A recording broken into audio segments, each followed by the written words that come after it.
नमस्कार दोस्तों, स्वागत है आपका हमारे YouTube channel target civil services में। दोस्तों आज है 13 नवंबर और मध्य प्रदेश के डेली करंट अफेयर में आज हम पढ़ेंगे 13 नवंबर के करंट अफेयर। तो लेक्चर ध्यान से देखिएगा। और देखिए दोस्तों, सबसे पहले हम डेज का रिवीजन कर ले तो 1 नवंबर को मनाया जाता है मध्य प्रदेश स्थापना दिवस। 5 नवंबर को विश्व सुनामी जागरूकता दिवस। 7 नवंबर को सर चंद्रशेखर वेंकट रमन जी की जयंती मनाई जाती है। 9 नवंबर को उत्तराखंड का स्थापना दिवस मनाया जाता है। और दोस्तों उत्तराखंड किससे अलग होकर बना था? तो ये उत्तर प्रदेश से अलग होकर बना था। कब बना था? नवंबर 2000 को। 10 नवंबर को विश्व विज्ञान दिवस मनाया जाता है और 11 नवंबर को मनाया जाता है राष्ट्रीय शिक्षा दिवस। दोस्तों 12 नवंबर को मनाया जाता है विश्व निमोनिया दिवस। तो बच्चों में होने वाले निमोनिया के खिलाफ जागरूकता फैलाने के लिए ग्लोबल सहयोग द्वारा 2009 में 12 नवंबर को यह दिन मनाया गया था। ठीक है, तो विश्व निमोनिया दिवस मनाने की शुरुआत कब से हुई थी दोस्तों? 2009 से हुई थी। और तब से दोस्तों इसने दुनिया को बीमारी के खिलाफ एक साथ खड़े होने के लिए एक वार्षिक मंच प्रदान किया है।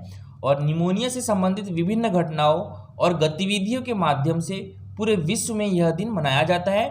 और निमोनिया फेफड़े में होने वाला एक संक्रमण यानी इन्फेक्शन है जिसके कारण फेफड़ों में द्रव या मवाद भर जाता है। कभी कभी क्वेश्चन आता है कि जो निमोनिया से होने वाली बीमारी में प्रभावित अंग कौन सा होता है? तो फेफड़ा होता है। याद रखिएगा, निमोनिया होने वाले जीवाणु का नाम क्या है? Diplococcus pneumoniae.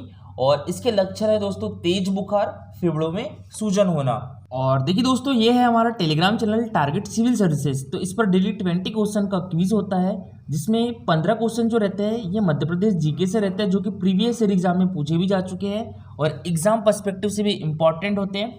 5 क्वेश्चन दोस्तों मध्य प्रदेश करंट अफेयर से होते हैं। इस टाइप से इसका रिजल्ट निकलता है। और जो कल क्विज हुआ था हमारा इनकैनवेवा, तो इसमें जो फर्स्ट रैंक आई है वो संजय कुमार की आई है, सेकेंड रैंक शिवा की आई है और थर्ड रैंक दोस्तों नील की आई है। तो आप भी इस क्विज में पार्टिसिपेट कर सकते हो। टेलीग्राम चैनल के लिंक आपको हमारे वीडियो के डिस्क्रिप्शन बॉक्स में मिल जाएगी। तो दोस्तों सबसे पहले हमने जो कल करंट अफेयर पढ़े थे उसका रिवीजन कर लेते हैं, उसके बाद स्टार्ट करेंगे हम आज के करंट अफेयर।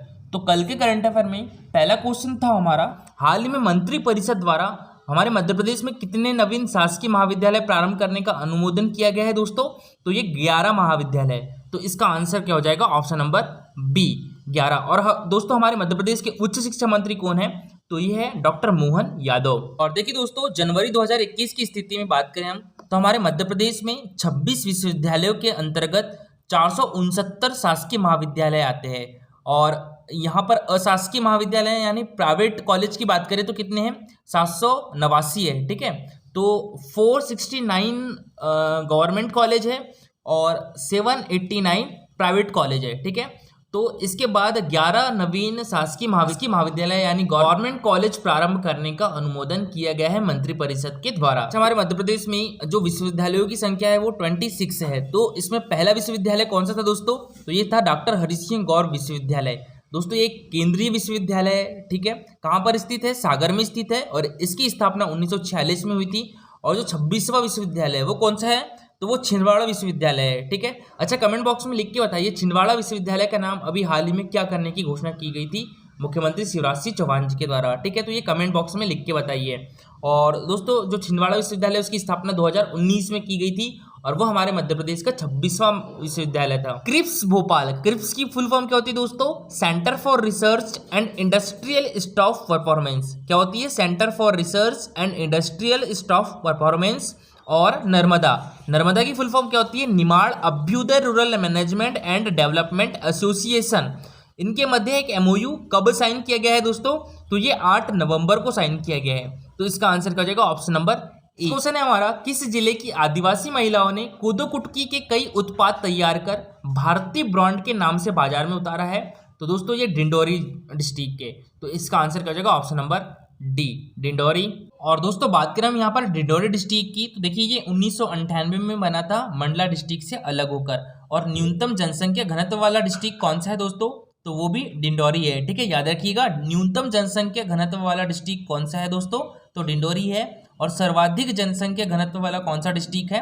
तो भोपाल डिस्ट्रिक्ट है, हमारे मध्य प्रदेश की राजधानी है। वो सर्वाधिक जनसंख्या घनत्व भोपाल में है, न्यूनतम जनसंख्या घनत्व डिंडोरी में है। देखिए दोस्तों मध्य प्रदेश का सबसे बड़ा राष्ट्रीय उद्यान कौन सा है? तो वो तो कान्हा नेशनल पार्क है। किस डिस्ट्रिक्ट में है? तो मंडला डिस्ट्रिक्ट में है। ठीक है, अगर हम यहाँ बात करें मध्य प्रदेश का सबसे छोटा राष्ट्रीय उद्यान कौन सा है, जीवाश्म राष्ट्रीय उद्यान है, ये हमारे मध्य प्रदेश के डिंडौरी डिस्ट्रिक्ट में है। प्रधानमंत्री श्री नरेंद्र मोदी मध्य प्रदेश की सिकल सेल उन्मूलन मिशन और मुख्यमंत्री राशन आपके द्वार ग्राम योजना का शुभारंभ कब करेंगे दोस्तों, तो ये करेंगे 15 नवंबर को। तो इसका आंसर क्या हो जाएगा, ऑप्शन नंबर सी, ठीक है, 15 नवंबर। और देखिए दोस्तों 15 नवंबर को जनजाति दिवस मनाया जाएगा हमारे मध्य प्रदेश में, किसकी जयंती पर, बिरसा मुंडा जी की जयंती पर। हमारे देश के प्रधानमंत्री मध्य प्रदेश में आ रहे हैं और 2 योजनाओं का शुभारंभ करेंगे, सिकल सेल उन्मूलन मिशन और मुख्यमंत्री राशन आपके द्वार ग्राम योजना का। हाल ही में जारी पब्लिक अफेयर्स इंडेक्स 2021 की रिपोर्ट में मध्य प्रदेश कौन से स्थान पर रहा है, तो हमारा प्यारा मध्य प्रदेश रहा है 10वें स्थान पर। तो इसका आंसर क्या होगा दोस्तों, ऑप्शन नंबर बी, ठीक है, 10वें स्थान पर। और दोस्तों पब्लिक अफेयर्स इंडेक्स कौन जारी करता है, तो ये पब्लिक अफेयर सेंटर जारी करता है और इसका मुख्यालय कहाँ पर है, बेंगलोर में है। और दोस्तों ये एक गैर लाभकारी थिंक टैंक है और इसमें बड़े राज्यों में टॉप पर कौन सा राज्य रहा है, केरल रहा है, सेकंड पर तमिलनाडु रहा है और थर्ड पर तेलंगाना रहा है, ठीक है। और हमारा मध्य प्रदेश 10वें स्थान पर रहा है। छोटे राज्यों में टॉपर्स की बात करें तो सिक्किम फर्स्ट पे रहा है, मेघालय सेकंड पे रहा है और मिजोरम थर्ड पे रहा है। और यूनियन टेरिटरी में टॉपर्स की बात करें तो पुदुचेरी रहा है फर्स्ट पे, जम्मू एंड कश्मीर सेकंड पे और चंडीगढ़ थर्ड पे। क्वेश्चन था दोस्तों हमारा, राजा रमन्ना प्रगत प्रौद्योगिकी केंद्र यानी RR-KIT ने किस मेडिकल कॉलेज के साथ एक MOU साइन किया है, तो दोस्तों ये किया है महात्मा गांधी मेमोरियल मेडिकल कॉलेज के साथ। तो इसका आंसर क्या होगा था, ऑप्शन नंबर सी। और दोस्तों Mahatma Gandhi memorial medical college कहाँ पर है, तो ये हमारे मध्य प्रदेश की आर्थिक एवं औद्योगिक राजधानी इंदौर में स्थित है, ठीक है। इसको MGM कॉलेज भी कहा जाता है। और दोस्तों इसकी स्थापना कब हुई थी, 1948 में हुई थी। बात करें गांधी मेडिकल कॉलेज, ये कहाँ पर है दोस्तों, तो ये भोपाल में है। इसकी स्थापना 1956 को हुई थी। गजरा राजा मेडिकल कॉलेज, ये हमारे मध्य प्रदेश का प्रथम मेडिकल कॉलेज है। और दोस्तों इसकी स्थापना कब की गई थी, तो ये 1946 में की गई थी। और गजरा राजा मेडिकल कॉलेज कहाँ पर स्थित है दोस्तों, तो ये ग्वालियर में स्थित है। बात करें रुक्मणी बेन दीपचंद गौड़ी मेडिकल कॉलेज की, तो इसकी स्थापना 2001 में हमारे मध्य प्रदेश के किस जिले में की गई थी दोस्तों, तो ये हमारे मध्य प्रदेश की सांस्कृतिक राजधानी उज्जैन में की गई थी। और दोस्तों बात करें हम यहाँ पर RR-KIT की, तो इसकी फुल फॉर्म क्या होती है, Raja Ramanna centre for advance technology. इसको हिंदी में क्या बोलेंगे, राजा रमन्ना प्रगत प्रौद्योगिकी केंद्र। ये कहाँ पर स्थित है दोस्तों, तो ये हमारे मध्य प्रदेश की आर्थिक एवं औद्योगिक राजधानी इंदौर में स्थित है। इसकी स्थापना कब की गई थी, 19 फरवरी 1984 में की गई थी। और दोस्तों उस टाइम इसकी स्थापना किसने की थी, तो तत्कालीन राष्ट्रपति ज्ञानी जैल सिंह ने इसकी स्थापना की थी। एशिया का पहला लेजर किरण ऊर्जा अनुसंधान संस्थान कहाँ पर है, तो ये इंदौर में है और इसका नाम ही है राजा रमन्ना प्रगत प्रौद्योगिकी केंद्र। बहुत बार क्वेश्चन पूछा भी जा चुका है। दोस्तों अब स्टार्ट करते हैं हम आज के करंट अफेयर। तो आज के करंट अफेयर में पहला क्वेश्चन है हमारा, एनीमिया मुक्त भारत अभियान में मध्य प्रदेश कौन से स्थान पर रहा है दोस्तों, तो हमारा प्यारा मध्य प्रदेश रहा है प्रथम स्थान पर। तो इसका आंसर क्या हो जाएगा, ऑप्शन नंबर ए, प्रथम। हमारा मध्य प्रदेश जिन जिन योजनाओं में पहले स्थान पर रहा है उनके बारे में पढ़ लेते हैं। स्वामित्व योजना, तो योजना में आबादी क्षेत्र के भू अभिलेख तैयार कर ग्रामीणों को भूस्वामी हक प्रदान करने में मध्य प्रदेश अग्रणी है। और इसी साल 6 अक्टूबर को प्रधानमंत्री श्री नरेंद्र मोदी ने हमारे मध्य प्रदेश के 19 जिलों के 3000 ग्रामों के 1,71,000 हितग्राहियों को अधिकार अभिलेख वितरित किए। और हमारे मध्य प्रदेश में अब तक 3,800 से अधिक गांवों में 2,71,000 अधिकार अभिलेख वितरित किए जा चुके हैं। एनीमिया मुक्त भारत अभियान में 64.1 स्कोर के साथ हमारा प्यारा मध्य प्रदेश देश में पहले स्थान पर है दोस्तों। और आयुष्मान भारत योजना में, इस योजना के कार्ड जनरेशन में मध्य प्रदेश पूरे देश में प्रथम है और प्रदेश में अब तक 2,57,44,000 से अधिक कार्ड बनाए जा चुके हैं। प्रधानमंत्री मातृ वंदना योजना, तो दोस्तों इस योजना के क्रियान्वयन में हमारे मध्य प्रदेश देश में प्रथम स्थान पर है। अब तक 25,36,917 हितग्राहियों को लगभग 1,084 रुपए से अधिक की सहायता प्रदान की जा चुकी है। बात करें जल जीवन मिशन की, तो 1 करोड़ से अधिक ग्रामीण परिवार वाले राज्यों में मिशन की इस साल की भौतिक प्रगति में मध्य प्रदेश का देश में चौथा स्थान है। और हमारे मध्य प्रदेश देश का अकेला राज्य है जहां सभी जिला स्तरीय पेयजल परीक्षण प्रयोगशालाएं NABL प्रमाणित है। और मिशन के जरिए हमारे मध्य प्रदेश में 1 करोड़ 22 लाख घरों में से 22,98,000 घरों में नल कनेक्शन हो गए हैं। और देखिए दोस्तों हमारे मध्य प्रदेश का जल जीवन मिशन का टारगेट कब तक है, हर घर जल का तो ये है 2023 तक, और हमारे देश का टारगेट कब तक है दोस्तों? 2024 तक है हर घर जल। कृषि अधोसंरचना निधि, तो इस निधि के उपयोग में मध्य प्रदेश देश में पहले स्थान पर है। अब तक 805 करोड़ रुपए से अधिक की ऋण राशि प्रदेश में हितग्राहियों को कृषि अधोसंरचना के विकास के लिए प्रदाय जारी कर दी गई है। और दोस्तों बात करें प्रधानमंत्री स्वनिधि योजना में, इस योजना में भारत सरकार द्वारा निर्धारित लक्ष्य के अनुसार 4,05,000 पथ विक्रेताओं को 100% ब्याज मुक्त ऋण देकर हमारा मध्य प्रदेश देश में अव्वल है। स्व सहायता समूहों का सशक्तिकरण, तो मध्य प्रदेश विगत 18 माह में 36,000 से अधिक स्व सहायता समूहों को 2,125 करोड़ रुपए से अधिक के बैंक ऋण स्वीकृत कराकर देश में प्रथम स्थान पर है। प्रधानमंत्री ग्राम सड़क योजना, दोस्तों इस योजना में सड़कों की लंबाई की उपलब्धि में मध्य प्रदेश पिछले 3 वर्षों से देश के उच्चतम 7 राज्यों की सूची में शामिल है, और साथ ही सड़कों की गुणवत्ता में भी मध्य प्रदेश पिछले 3 वर्षों से देश में प्रथम स्थान पर है। बात करें प्रधानमंत्री आवास योजना की, तो आवास पूर्णता के प्रतिशत के आधार पर मध्य प्रदेश देश के दूसरे आवासों की संख्या के आधार पर तीसरे स्थान पर है। स्वच्छ भारत मिशन में हमारा मध्य प्रदेश के 637 गांव अभी तक ODF प्लस घोषित हो चुके हैं, और इस मामले में हमारा मध्य प्रदेश दूसरे स्थान में है। ट्रांसजेंडर पहचान पत्र की बात करें तो ट्रांसजेंडर को पहचान पत्र जारी करने वाला मध्य प्रदेश देश का पहला राज्य है, और अब तक 364 पहचान पत्र जारी किए जा चुके हैं। दिव्यांगजन पहचान पत्र की बात करें तो इस कार्यक्रम के कुल 6,60,000 के लक्ष्य के विरुद्ध अब तक मध्य प्रदेश 6,63,000 कार्ड बनाकर जारी कर देश में दूसरे स्थान पर है। प्रधानमंत्री आदर्श ग्राम योजना की बात करें तो वर्तमान में देश में योजना के तहत संचालित प्रगतिरत पूर्ण कार्यों की सर्वाधिक संख्या 2,000 से अधिक मध्य प्रदेश में है, और इस तरह हमारा मध्य प्रदेश देश में प्रथम स्थान पर है। सौर ऊर्जा में मध्य प्रदेश अग्रणी है दोस्तों। मध्य प्रदेश में निरंतर किए जा रहे नवाचारों और नई तकनीकी के बल पर मात्र ₹2.14 यूनिट सौर ऊर्जा टैरिफ प्रदान किया जा रहा है। कोविड टीकाकरण के प्रथम डोज में भी हमारा मध्य प्रदेश प्रथम स्थान पर है दोस्तों। तो कोविड-19 वैक्सीन के टीकाकरण में 4 लाख से अधिक गर्भवती महिलाओं का प्रथम एवं द्वितीय डोज लगाकर इस श्रेणी में भी हमारा मध्य प्रदेश देश में प्रथम स्थान पर है। और कौशल विकास ITI ग्रेडिंग में मध्य प्रदेश पूरे देश में तीसरे स्थान पर है।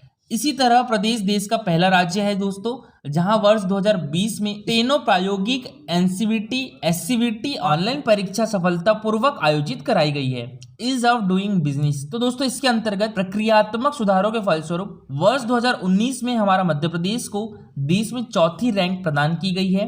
सरकार द्वारा ईज ऑफ डूइंग बिजनेस में प्रस्तावित सुधारों के सफल क्रियान्वयन के फलस्वरूप स्टेट GSDP के 2% अतिरिक्त ऋण सीमा का लाभ उठाने वाले प्रथम 5 राज्यों में भी हमारा मध्य प्रदेश एक राज्य रहा है। बात करें हम यहाँ पर मनरेगा की, तो पिछले वित्त वर्ष में कोरोना काल में 1 करोड़ 6 लाख से अधिक जरूरतमंद लोगों को मनरेगा में रोजगार दिलाकर मध्य प्रदेश देश में अग्रणी रहा है, और इस अवधि में मजदूरों के खातों में रिकॉर्ड 6,000 करोड़ रुपए पहुंचाए गए हैं। और इस वित्त वर्ष में अभी तक 79,62,000 श्रमिकों को रोजगार दिया जाकर 3,924 करोड़ रुपए से अधिक की राशि मजदूरों के खाते में पहुंचाई गई है। इसके अलावा अनुसूचित जनजाति परिवारों को मनरेगा से रोजगार दिलाने में भी मध्य प्रदेश देश में पहले स्थान पर है, और जनजातीय श्रमिकों द्वारा 6 करोड़ 80 लाख मानव दिवस सृजित किए जाकर उनके खातों में 1,203 करोड़ रुपए का भुगतान किया गया है।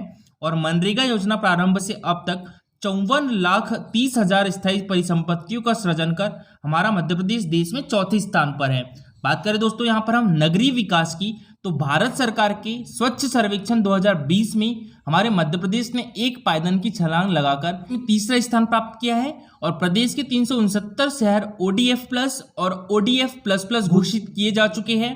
और इंदौर नगर देश का पहला नगर है जिसे भारत सरकार के द्वारा वाटर प्लस अवार्ड से भी सम्मानित किया गया है। इंदौर को शहरी यातायात में अभिनव वित्तीय प्रबंधन के लिए भारत सरकार के प्रतिष्ठित अवार्ड ऑफ एक्सीलेंस से भी सम्मानित किया गया है। और स्मार्ट सिटी मिशन में मध्य प्रदेश के 5 शहर कौन कौन से हैं? इंदौर, भोपाल, जबलपुर, ग्वालियर और सागर को उत्कृष्ट कार्यों के आधार पर कुल 11 अवार्ड प्राप्त हुए हैं, तथा प्रदेश को राज्यों की श्रेणी में द्वितीय स्थान प्राप्त हुआ है। स्मार्ट सिटी मिशन में ही भारत सरकार के द्वारा 100 चयनित शहरों की वर्तमान रैंकिंग में देश के टॉप 3 शहरों में मध्य प्रदेश के 2 शहर भोपाल और इंदौर शामिल किए गए हैं। और म्यूनिसिपल परफॉर्मेंस इंडेक्स में 10 लाख से अधिक जनसंख्या के शहरों में इसके टॉप 3 शहर में से 2 मध्य प्रदेश के शहर इंदौर और भोपाल है। दोस्तों ईज ऑफ लिविंग इंडेक्स में प्रदेश का एक शहर इंदौर देश के शीर्ष 10 शहरों में शामिल हुआ है। क्वेश्चन है हमारा FIH, इसकी फुल फॉर्म क्या होती है दोस्तों? International hockey federation. Junior world cup में भारतीय हॉकी टीम का कप्तान मध्य प्रदेश के किस खिलाड़ी को बनाया गया है दोस्तों? तो ये विवेक सागर को बनाया गया है। तो इसका आंसर क्या हो जाएगा? Option number B. और दोस्तों ये है विवेक सागर। देखिए जो टोक्यो ओलंपिक 2020 हुआ था तो इसमें भारतीय टीम का प्रतिनिधित्व किया था हमारे मध्य प्रदेश के विवेक सागर ने। तो भारतीय हॉकी टीम ने कौन सा पदक जीता था टोक्यो ओलंपिक 2020 में? तो ये कांस्य पदक जीता था। जूनियर वर्ल्ड कप कहां पर होने वाला है? ये उड़ीसा में होने वाला है। तो इस बार भारतीय टीम का प्रतिनिधित्व हमारे मध्य प्रदेश के 2 खिलाड़ी करेंगे। कौन कौन? एक तो विवेक सागर जो कि कप्तान बनाए गए हैं और एक अंकित पाल भी हमारे मध्य प्रदेश से है। ठीक है, तो ये दोनों खिलाड़ी अभी भारतीय टीम का प्रतिनिधित्व करेंगे जूनियर वर्ल्ड कप में। दोस्तों सबसे पहले हम बात इंटरनेशनल हॉकी फेडरेशन यानी FIH की बात करें तो इसकी स्थापना कब हुई थी? 1924 में हुई थी। और दोस्तों इसका हेडक्वार्टर कहां पर है? तो ये लुसाने स्विट्जरलैंड में है। इसके अभी प्रेसिडेंट कौन है दोस्तों? तो ये डॉक्टर नरेंद्र ध्रुव है। CEO कौन है? थैरीवेल है। और देखिए दोस्तों अभी हाल में जो विवेक सागर है उनको विक्रम पुरस्कार से भी नवाजा गया है। और विक्रम पुरस्कार हमारे मध्य प्रदेश के खेल के क्षेत्र में दिया जाने वाला सर्वोत्तम पुरस्कार है। और जो कोचेस को दिया जाता है वो कौन सा पुरस्कार है? तो वो विश्वामित्र पुरस्कार है। ठीक है, और सर्वश्रेष्ठ पुरस्कार हमारे मध्य प्रदेश के खेल के क्षेत्र में दिए जाने वाला कौन सा है? विक्रम पुरस्कार है। इसकी पुरस्कार राशि दोस्तों 2 लाख रुपए है। पहले 1 लाख रुपए थी, अब इसको 2 लाख रुपए कर दिया गया है। इसकी स्थापना 1980 में हुई थी। और ये सर्वोच्च खेल पुरस्कार है। प्रतिवर्ष राष्ट्रीय अंतर्राष्ट्रीय स्तर के मध्य प्रदेश के खिलाड़ियों को दिया जाता है। और दोस्तों ये सीनियर खिलाड़ी को दिया जाता है जो कि 19 वर्ष से अधिक आयु वर्ग के हैं। और देखिए 19 वर्ष से कम आयु वर्ग के खिलाड़ियों को कौन सा पुरस्कार दिया जाता है हमारे मध्य प्रदेश में? तो वो एकलव्य पुरस्कार दिया जाता है। ठीक है, और देखिए दोस्तों अभी FIH यानी international federation hockey stars award 2020-21 की घोषणा की गई है। इसमें प्लेयर ऑफ द ईयर है वो किसे चुना गया है? हरमनप्रीत सिंह को चुना गया है पुरुष से, और महिला से गुरजीत कौर को। याद रखिएगा player of the year Harmanpreet Singh को पुरुष वर्ग से है दोस्तों, और महिला वर्ग में गुरजीत कौर को।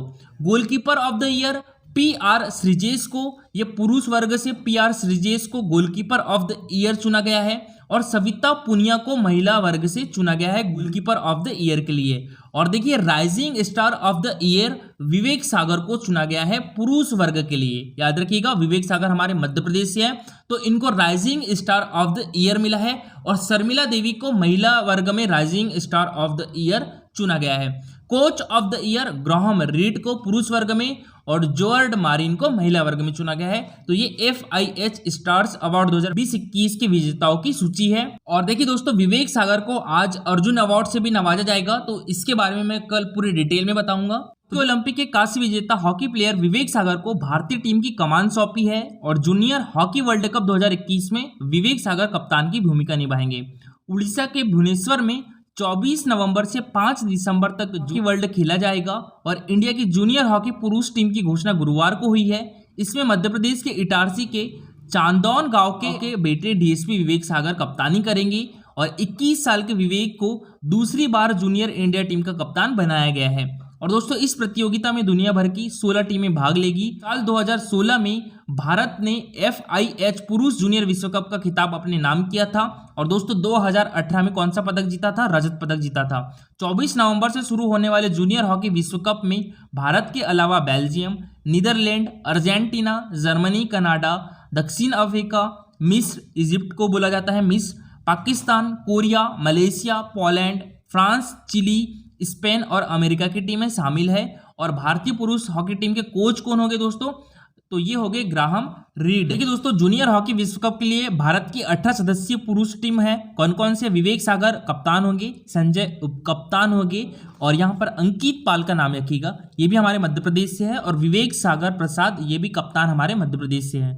और दोस्तों कल का हमारा क्वेश्चन था अकबर के साथ युद्ध करने वाली दुर्गावती कहाँ की रानी थी? तो ये दोस्तों मांडू की। आंसर क्या हो जाएगा? Option number B. और दोस्तों मांडू किस डिस्ट्रिक्ट में आता है? तो ये धार डिस्ट्रिक्ट में आता है। इसके लिए आपका क्वेश्चन है मध्य प्रदेश तीरंदाजी एकेडमी का मुख्यालय कहाँ पर है? ये MPPSC 2020 में पूछा भी गया था दोस्तों। भोपाल, छतरपुर, रायसेन या जबलपुर? तो इसका आंसर पूरा डिटेल में दीजिएगा। और दोस्तों आज के लिए इतना ही। Thank you for watching this video.